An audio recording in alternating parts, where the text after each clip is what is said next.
Hola, bienvenidos a todos los lectores y lectoras de nuestro queridísimo canal. Yo soy Martina. Y yo soy Vicente. Y esto es Entre Página y Página. El día de hoy hablaremos de un cuento que a simple vista puede parecer sencillo, pero al momento de comenzar la lectura comprende la profundidad que presenta este.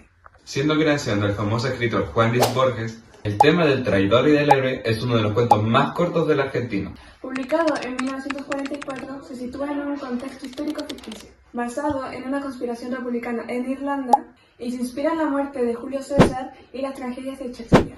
La trama de Borges es intencionalmente compleja, jugando con la verdad y la ficción, de forma similar a cómo un criminal oculta sus huellas. Borges deja deliberadamente pistas, como las palabras intercaladas por Kilpatrick, para que un futuro lector, como es el personaje de Ryan en el cuento, pueda descubrir las verdades ocultas. Su relato no presenta ni descripciones ni emociones, utilizando solo frases breves, más que cargadas de reflexión. Se presenta un tono intelectual y analítico, lo que puede hacer sentir al lector la conexión entre un cuento y un ensayo. El relato se desarrolla en Irlanda. Ryan, el protagonista, narra la historia de su bisabuelo, Fergus Kilpatrick, un héroe famoso que tiene una estatua en un cerro, y cuya tumba fue profanada. Kilpatrick había sido un líder secreto contra la rebelión de los ingleses. Cuando se acerca el aniversario número 100 de su muerte, Ryan empieza a escribir su biografía y se encuentra con... Fergus fue asesinado en un teatro, pero la policía inglesa nunca encontró al culpable. Después de su investigación, varios elementos importantes llevan a Ryan a sospechar sobre una posible conexión cíclica entre el emperador Julio César y su bisabuelo. Finalmente, en este último conclave, Ryan descubre la verdad que tanto intentaron guardar. El traidor era el propio Fergus Kilpatrick. En esa reunión, Nolan y los demás descubrieron su traición y votaron que debería morir. Pero el miedo de que el pueblo bajara sus fuerzas, al presenciar cómo su héroe los traicionaba, decidieron representar una farsa, preparar su muerte a base de una obra de teatro. Culpando por completo a los ingleses, se notificó que Kilpatrick había sido asesinado por estos mismos. De esa manera, el pueblo lo recordaría como un mártir y la rebelión seguiría adelante. Borges, con su cuento, busca mostrar cómo la historia no es algo que podamos definir con certeza, ni comprobar verídicamente. Este narra los actos y los adapta a su gusto, convirtiéndolos en literatura. Puesto que se encarga cuidadosamente de transformar lo conocido y volverlo una versión más llamativa o agradable de este. El argentino utiliza como herramienta la intertextualidad al organizar la historia de Kilpatrick como una obra de Shakespeare, lo que le permite cuestionar a Ryan si los hechos y los supuestos héroes eran reales o una creación, emocionar o darle sentido a su pueblo. El cuento expone cómo los héroes no siempre llegan a su categoría por sus grandes actos, sino por la forma que se decida contra su vida. Kilpatrick, quien en realidad efectuó traición a su causa, se hizo ver como un héroe por decisión de otros. Esto se presencia en Irlanda idolatraba a Kilpatrick, la más tenue sospecha de su vileza hubiera comprometido la rebelión.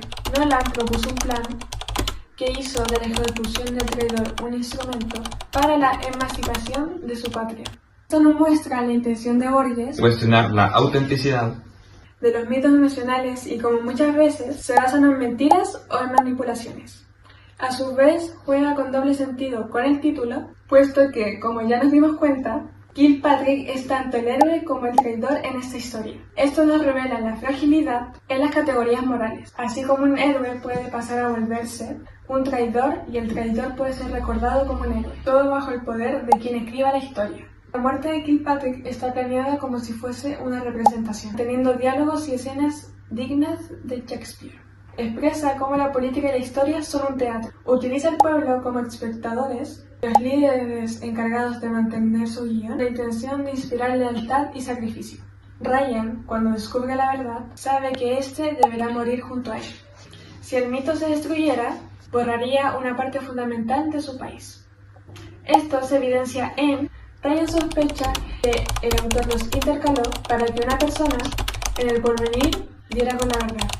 Comprende que él también forma parte de la trama de Nolan. Al cabo de tenaces cavilaciones, resuelve silenciar el descubrimiento. Publica un libro dedicado a la vida del héroe.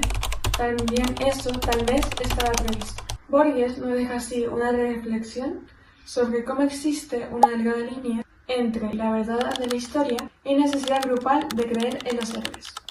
Esto se evidencia en Kilpatrick fue ultimado en un teatro, pero el teatro hizo también la entera ciudad y los actores fueron legión y el drama, coronado por su muerte, abarcó muchos días y muchas noches. El tema del traidor y del héroe produce intriga al verse como un texto breve y ligero. Pero por el contrario, desde el comienzo de la lectura hasta el final, nos damos cuenta de la complejidad y la profundidad que alcanza. Y si te fascina la historia, sé que este cuento te atrapará. Borges juega con nuestra percepción de la vida, donde creemos y aceptamos lo que nos enseñan, sin curiosidad o reclamo. Expresa cómo la política funciona como un teatro, donde lo simbólico y lo emotivo pesan más que la verdad. Con ello, Borges demuestra que la historia y la literatura se entrecruzan, borrando las fronteras entre realidad y ficción.